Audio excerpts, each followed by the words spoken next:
Mes chers collègues, comme je l'indiquais dans mon intervention il y a maintenant une année, le travail mené par la Chambre régionale des comptes est utile et nécessaire. Il permet de prendre du recul sur la gestion et l'organisation de notre collectivité. Il nous permet de dessiner des axes de progrès et de préconiser des ajustements techniques au regard de l'évolution de certaines normes. Comme c'est l'usage, la Chambre a relevé l'année dernière 9 remarques en matière de réglementation et nous a soumis 11 recommandations. Un résultat somme toute habituel au regard de la taille de notre collectivité, la plus grande de France, et du nombre d'exercices concernés, 5 au total de 2010 à 2015. Comme cela est prévu par la loi, il nous appartient donc aujourd'hui de faire le point sur les suites qui ont été réservées à ces observations de la Chambre régionale des comptes. À la lecture de la première partie du rapport de suivi et après avoir écouté notamment M. Monnet avec attention, nous notons avec un certain amusement que votre majorité, Monsieur le Président, a le sens de la mise en récit. Après le coup de l'héritage calamiteux, vous vous employez à raconter le passage de l'ancien monde du Conseil général, le monde de la mauvaise gestion, au nouveau monde du Conseil départemental, le monde de la gestion exemplaire. Contrairement au récit que vous tentez de construire depuis votre arrivée à la tête du département, il n'y a pas, nous le savons, d'un côté les bons gestionnaires et de l'autre les mauvais gestionnaires. Vous tentez ainsi de refaire le match en utilisant le rapport d'observation de la Chambre régionale des comptes pour mieux vendre vos politiques, en effet. Or, dans ce rapport d'observation, la Chambre s'est déjà employée à détailler les conséquences budgétaires et comptables de la crise que le département a subie depuis 2012, subie toujours actuellement et avec beaucoup d'autres départements à travers la France. Elle a permis de replacer la situation du Nord dans son contexte général. Une dégradation rapide de la situation financière sous l'effet de causes principalement externes et des conséquences graves sur les équilibres fondamentaux du département et ses politiques publiques. Je cite la Chambre. L'utilisation du levier fiscal en 2016 ne suffira pas à assurer un redressement structurel et durable des finances départementales, compte tenu de la persistance de facteurs de risque tels que la baisse des subventions et dotations reçues et la hausse des dépenses de solidarité. Le sujet, au fond, n'est pas de savoir ce qui est bon ou qui est mauvais gestionnaire. Le sujet est de débattre de choix politiques que vous faites et qui ont des conséquences lourdes sur le quotidien des nordistes. Des choix politiques qui ne relèvent pas de lois naturelles, mais bien d'orientations différentes entre une ancienne majorité de gauche et votre majorité actuelle de droite. Nous ne reviendrons donc pas davantage sur cette première partie du rapport qui nous paraît pas bien à propos, sinon hors sujet par rapport à ce qui est prévu de par la loi. Je souhaiterais donc concentrer mon propos sur la deuxième partie de ce rapport consacré aux actions entreprises à la suite des observations de la Chambre régionale des comptes. Dans le domaine des rappels à la réglementation, il est tout d'abord important de souligner que nous sommes davantage dans des préconisations d'ordre technique qui apparaissent dans leur ensemble logique et bienvenue. Seul point qui appelle davantage notre attention, le point numéro 9, sur le respect du délai global de paiement. Dans le cadre du processus de dématérialisation de la gestion des factures, vous évoquez une dégradation conjoncturelle des délais de paiement. Sans chercher à polémiquer, pourriez-vous nous indiquer dans quel délai cette dégradation conjoncturelle pourra être résorbée et par ailleurs si un système de veille est mis en place en direction des entreprises et structures qui pourraient être fragilisées par ce rallongement des délais de paiement.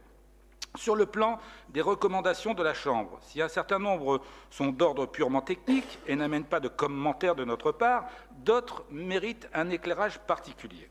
Nous notons tout d'abord que votre majorité est plus rapide pour mettre en œuvre la recommandation numéro 12 visant à améliorer le suivi de l'absentéisme que pour décliner les mesures de la recommandation numéro 11 visant à améliorer les conditions d'accueil des agents de la collectivité.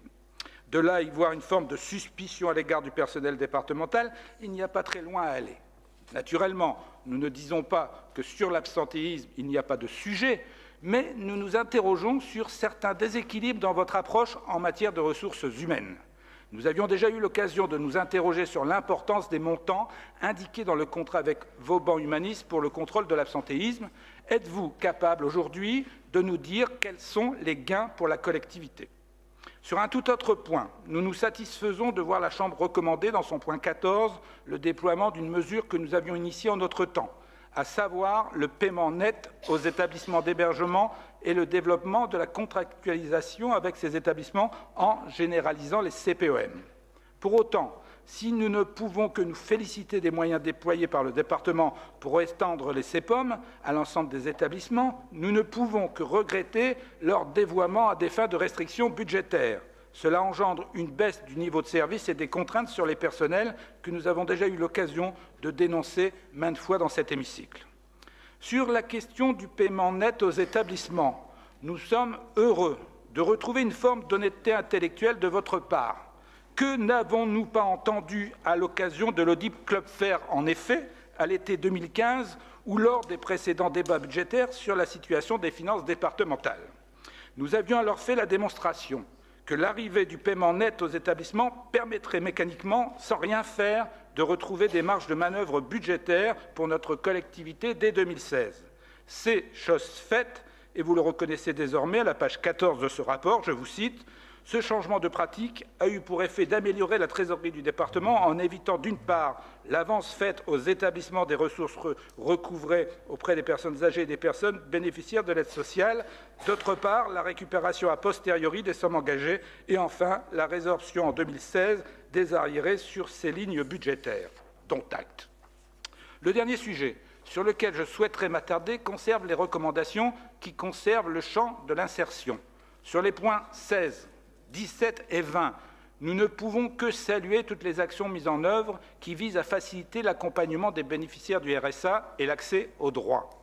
Nous le faisons d'autant plus volontiers que nombre de ces mesures sont la déclinaison de la délibération Objectif Emploi, présentée alors par Roger Vicot en février 2015 et qui avait fait, rappelons-nous, l'objet d'un vote déjà à l'unanimité.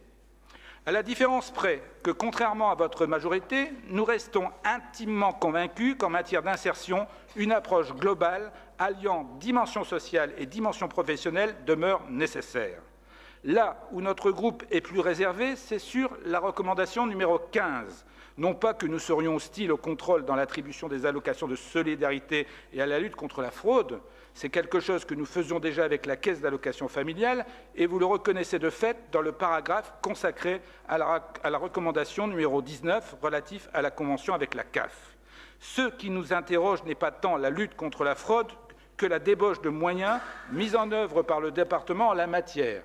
Une débauche de moyens qui, d'autre part, fait doublon avec le travail normalement effectué par la CAF et qui, d'autre part, est à mettre en parallèle avec la baisse des crédits de l'insertion ou les manques de moyens humains dans nos services pour assurer un accompagnement correct des bénéficiaires du RSA. Mais, à l'instar du défenseur des droits Jacques Toubon, que vous connaissez bien, Monsieur le Président, ce qui nous interroge également, ce sont les dérives de la lutte contre la fraude. Je cite un extrait du rapport de Monsieur Toubon.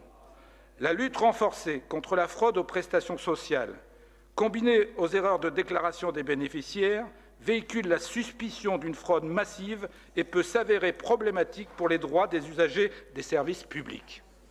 Par ailleurs, le défenseur des droits interroge dans son rapport l'encadrement juridique et la légalité des démarches de contrôle entreprises par un certain nombre de conseils départementaux. Je vous renvoie à son rapport, ce sont les points 3.1.1, page 22. Sur ce dernier point, notre groupe souhaiterait, Monsieur le Président, que vous puissiez apporter des éclaircissements précis sur les démarches entreprises par le département et sur la prise en compte des remarques et recommandations avancées par le défenseur des droits. Je vous remercie de votre attention.